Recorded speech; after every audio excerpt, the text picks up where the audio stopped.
दिनों पहले मेरे व्हाट्सएप पर एक मैसेज आया। उस मैसेज में लिखा था कि ये तो राजपूतों की तलवार का कारनामा है दोस्तों, वरना हिंदुस्तान तो कभी का मुगलिस्तान हो चुका होता। जय हो छत्रपति शिवाजी महाराज की। नमस्कार, मेरा नाम नीरज कुमार और आप देख रहे हैं सत्यान्वेषी। सत्यान्वेषी का अर्थ है सत्य की खोज करने वाला। और आज हम इस बात की सत्य की पड़ताल करेंगे कि क्या सच में शिवाजी महाराज एक मुसलमान विरोधी राजा थे। इस तरह की व्हाट्सएप मैसेज के जरिए क्या हम शिवाजी महाराज को बड़ा करके दिखा रहे हैं या हम उनकी महानता को कम करने की कोशिश कर रहे हैं।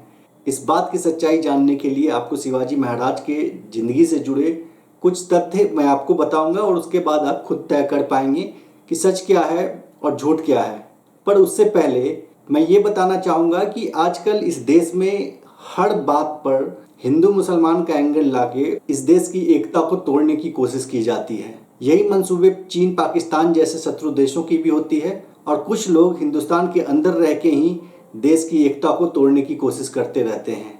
ये कहा जाता है कि किसी भी राज्य या किसी देश को अगर तबाह करना हो तो वहाँ की शिक्षा व्यवस्था को चौपट कर दी जाए। और ये व्हाट्सएप यूनिवर्सिटी के ज्ञान में जहाँ पर कि कभी भी कुछ भी उल्टा सीधा आ जाता है और लोग उसको पढ़ के सच्चे मानने लगते हैं, इससे सबका नुकसान होता है। और यही काम इस तरह के कुछ व्हाट्सएप मैसेज करते हैं। दुर्भाग्य की बात है कि यह व्हाट्सएप मैसेज मुझे मेरे एक दोस्त ने ही भेजा था और हम दोनों स्कूल में इतिहास के क्लास एक साथ एक जगह बैठकर लेते थे। उसके बाद भी व्हाट्सएप पे चलाए गए इस ज्ञान को मेरे दोस्त ने फॉरवर्ड करने से पहले एक बार भी चेक करने की कोशिश नहीं की कि ये सच है या इस तरह की ये बातें सिर्फ झूठ फैलाने की कोशिश होती है।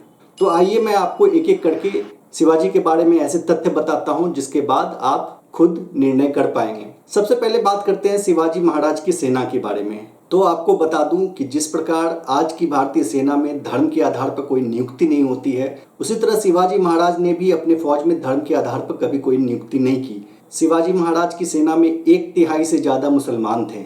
अब आप ये सोचिए कि अगर शिवाजी महाराज मुस्लिमों के खिलाफ लड़ते थे या उनके अंदर कोई मुस्लिम समुदाय या संप्रदाय के प्रति कोई द्वेष था तो अपनी जो फौज में 1/3 से ज़्यादा मुसलमान को क्यों रखते। ये तो उनकी ओवरऑल फौज की बात हो गई। अब उनकी नौसेना की बात करते हैं। शिवाजी महाराज की नौसेना का कमान जो था वो सिद्दी संबल के हाथ में था, जो कि एक सिद्दी मुसलमान थे। तो फिर आखिर अपने नौसेना का कमान शिवाजी महाराज ने एक मुसलमान के हाथों में क्यों दिया। अब आते हैं उनके कुछ मुख्य सलाहकार और सचिव पर। शिवाजी महाराज के गुप्तचर विभाग के सचिव यानी कि उनके खुफिया विभाग के सेक्रेटरी का नाम था हैदर अली। और उनके जो तोपखाने थे जहाँ पर उनके सारे हथियार रखे जाते थे, तोप रखे जाते थे, उनके तोपखाने की जिम्मेदारी उन्होंने दे रखी थी इब्राहिम खान को। अब आप ये सोचिए कि अपने इतने इम्पोर्टेंट पोर्टफोलियो, अपने जो करीबी लोग थे उसमें इतनी मुख्य जिम्मेदारी उन्होंने मुसलमान को क्यों दे रखी थी। क्योंकि उनको इन लोगों पर भरोसा था। ऐसा बिल्कुल नहीं था कि वो मुस्लिम से नफरत करते थे। तो फिर आजकल हम लोग ये झूठ क्यों फैला रहे हैं कि शिवाजी महाराज जो अगर ना होते तो मुगलिस्तान हो चुका होता हिंदुस्तान। शिवाजी महाराज तो खुद ही अपने काफ़ी सारे मुसलमानों को काफ़ी प्रोत्साहन देते थे अपने फौज में और अपने सारे मंत्रिमंडल में, अपने सचिवों में काफ़ी बढ़ चढ़ के मुसलमान को रखते थे साथ में। अब आपको कुछ प्रमुख किस्से बताता हूँ जिसके बारे में भी कई भ्रांतियाँ फैलाई जाती हैं। सबसे पहला मामला आता है अफजल खान की मौत का। शिवाजी महाराज ने अफजल खान का वध किया था, अफजल खान को मारा था। और महाराष्ट्र में कुछ दिनों पहले लोगों ने अफजल खान का मकबरा को तोड़ने का कोशिश किया। फिर बाद में जब उन्हें बताया गया कि भैया अफजल खान का मकबरा शिवाजी महाराज ने खुद ही बनवाया था, तब जाकर लोग शांत हुए थे। अब ये अफजल खान को मारने की कहानी क्या है, अफजल खान को शिवाजी महाराज ने कैसे मारा था, ये आप समझिए। अफजल खान और शिवाजी महाराज के बीच में एक समझौता हुआ था। उस समझौते के हिसाब से अफजल खान ने शिवाजी महाराज को बिना शस्त्र के आपस में मिलने के लिए अपने टेंट में बुलाया था और इस बात पर शिवाजी महाराज मान गए थे। ये तय हुआ था कि दोनों में से किसी के पास शस्त्र नहीं होंगे। जब शिवाजी महाराज जाने को थे तब शिवाजी महाराज के काफ़ी करीबी सलाहकार थे, उनका नाम था रुस्तमे जमां। क्या नाम था उसका? रुस्तमे जमान। रुस्तमे जमान कौन थे? एक मुसलमान थे। रुस्तमे जमान ने शिवाजी महाराज को आगाह किया कि अगर आप खाली हाथ निहत्थे जाते हैं और टेंट में अफजल खान कोई चालाकी करता है और वो आपको सीधे अपने हाथों से बिना किसी शस्त्रों से भी अगर आप पर हमला करता है तो वो 7 फुट का पठान है और आपकी कदकाठी उसके मामले में कम है, तो वो आपको हाथ से लड़ाई में भी वो आपको मार सकता है। तो इसलिए आप कोई रिस्क ना लीजिए और उसके बाद शिवाजी महाराज ने बाघ नख, जो कि लोहे का एक पंजा था, उसको छिपाकर वो गए अफजल खान से मिलने। और अफजल खान से मिलने के वक्त अफजल खान ने धूर्तता दिखाते हुए शिवाजी महाराज पर हमला किया और शिवाजी महाराज ने वो बाघ नख अफजल खान के पेट के अंदर डाल दिया और उसके बाद अफजल खान की मौत हो गई। अफजल खान की मौत हो गई और शिवाजी महाराज बच गए। शिवाजी महाराज किसके कारण बचे? रुस्तम जमान के कारण। रुस्तम जमान कौन था? एक मुसलमान था। तो शिवाजी महाराज क्या मुसलमान विरोधी थे? अब इसमें एक और चीज इंटरेस्टिंग बात आपको मैं बताता हूँ कि अफजल खान का सलाहकार जो था उसका नाम क्या था? उसका नाम था कृष्णमूर्ति भास्कर कुलकर्णी। वो कौन थे? वो एक हिंदू थे। और जब अफजल खान को शिवाजी महाराज ने मारा तो अफजल खान के हिंदू सलाहकार कृष्णमूर्ति भास्कर कुलकर्णी में शिवाजी महाराज पर तलवार तानी थी। अब आप देखिए, अफजल खान कौन? मुस्लिम, उसका सलाहकार कौन? हिंदू। शिवाजी महाराज कौन? हिंदू। शिवाजी महाराज के सलाहकार कौन? रुस्तम जमा, वो कौन? मुसलमान। तो आप ये समझिए कि ये जो लड़ाइयाँ होती थी पुराने जमाने में वो धर्म के आधार पे बिल्कुल नहीं थी। राजा अपने राज्य की रक्षा के लिए और अपने राज्य के विस्तार के लिए दूसरे राजाओं से लड़ते थे। इसमें धर्म का कोई एंगल नहीं था। और खास करके अगर शिवाजी महाराज की बात करें तो वो सर्वधर्म समभाव और भारत की जो अनेकता में एकता है, इसके सबसे बड़े मिसाल माने जा सकते हैं। कहीं से भी उनको किसी एक सांप्रदायिक रंग में रंगने की कोशिश उनका अपमान करने के बराबर होगा। उनका सम्मान ये बिल्कुल नहीं हो सकता।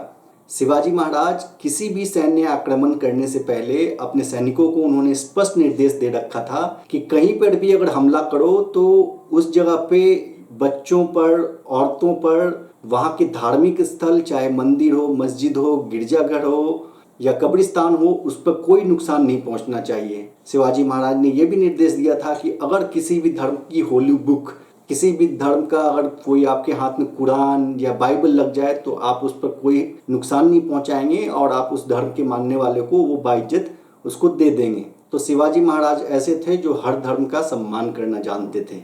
एक और बात आपको बताता हूँ, शिवाजी महाराज की राजधानी रायगढ़ थी। वहां पर उन्होंने अपने महल के पास जगदीश्वर मंदिर का निर्माण करवाया था ताकि वो वहां पर पूजा कर सके।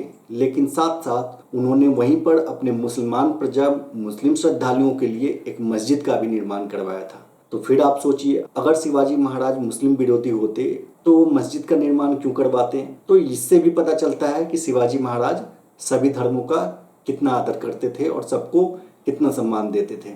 एक और किस्सा अब आपको मैं बताता हूँ। शिवाजी महाराज की जो फौज है वो कल्याण पर हमला करती है और वहां से खजानों के साथ साथ कल्याण की जो सूबेदार की जो बहू थी, उनकी जो डॉटर इन लॉ थी, उसको भी वो कैद कर ले आते हैं और वो शिवाजी महाराज को भेंट के रूप में, उनकी जो फौज थी उन्होंने शिवाजी महाराज को भेंट के रूप में दिया कि ये सूबेदार की बहू है, इसको आप भेंट के रूप में स्वीकार करें। तब वहां पर शिवाजी महाराज ने पता है आपको क्या किया? शिवाजी महाराज ने कल्याण की सूबेदार की बहू से माफी मांगा। उन्होंने कहा कि आप मेरी माँ के समान हैं और अपने सैनिकों को निर्देश दिया कि उन्हें पूरी इज्जत के साथ जहां से लेकर आए थे वहीं पर जाकर उनको स्थापित कर दें। तो ऐसे थे शिवाजी महाराज, जो कि धर्म की इज्जत तो करते ही थे, साथ साथ नारियों का भी सम्मान करते थे, स्त्रियों का भी सम्मान करते थे।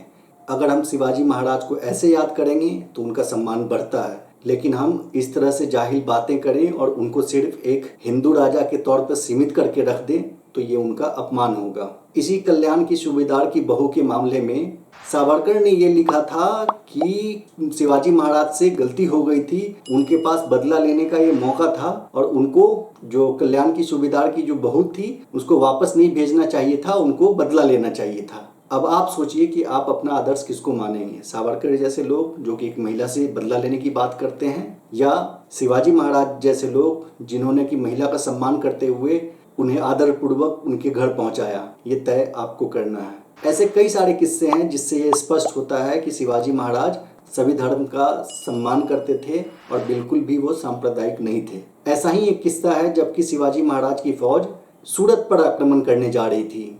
उस समय भी शिवाजी महाराज ने अपने फौज को यह साफ निर्देश दिया था कि आप सूरत पर जाकर हमला करेंगे।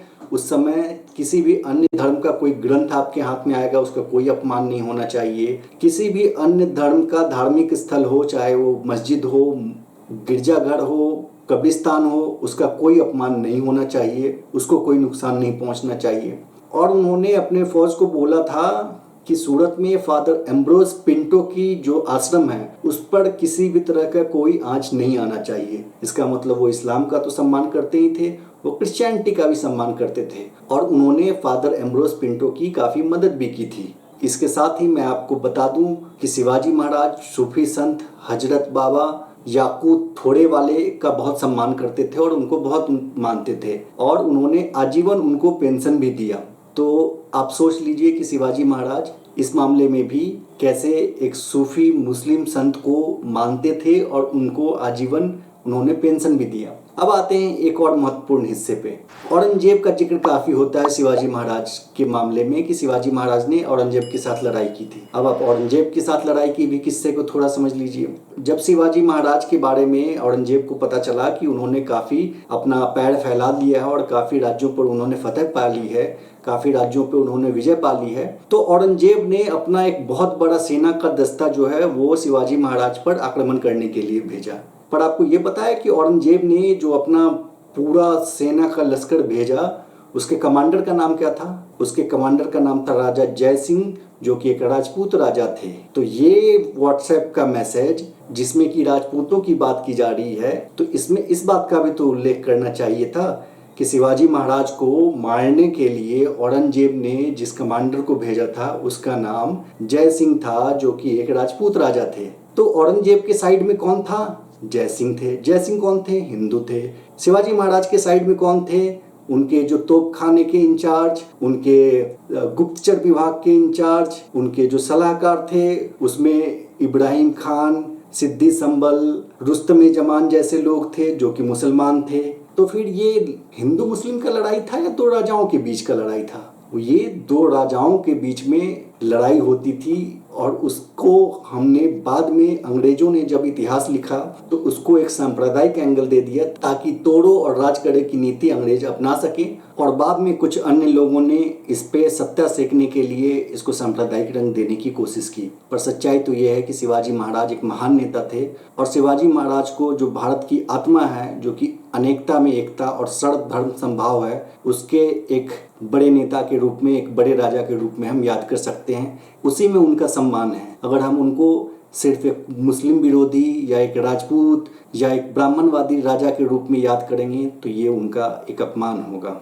उम्मीद करता हूँ इस वीडियो से आपको थोड़ी समझ में आई होगी कि ये व्हाट्सएप यूनिवर्सिटी के माध्यम से जो हिंदू मुसलमान का सिलेबस चलाया जा रहा है, जिससे कि भारत को तोड़ने की कोशिश की जा रही है, भारत की एकता को तोड़ने की कोशिश की जा रही है, वो आपके लिए, आपके बच्चों के लिए और इस देश के लिए काफ़ी नुकसान पहुंचाने वाला है। तो आप सतर्क रहिए। आपके पास व्हाट्सएप पे कोई भी खबर आती है जिसपे कि इस तरह की हिंदू मुस्लिम को भड़काने वाली बात हो, जिसमें धर्म के आधार पे तोड़ने की बात हो, तो उसको आप खुद से इतिहास की किताब को उठाइए और खुद से जांच करने की कोशिश कीजिए, क्योंकि 90% चीज़ें आजकल जो व्हाट्सएप पे इस तरह से चल रही हैं वो झूठ चल रही हैं। झूठ से अपने आप को बचाइए और सच का साथ दीजिए। आज की इस वीडियो में बस इतना ही। अगर आपको यह वीडियो पसंद आई हो तो ज़्यादा से ज़्यादा इस वीडियो को शेयर करें ताकि ज़्यादा से ज़्यादा लोगों तक सच्चाई पहुंच सके, और इस चैनल को सब्सक्राइब करना ना भूलें। जय हिंद, वंदे मातरम, सत्यमेव जयते।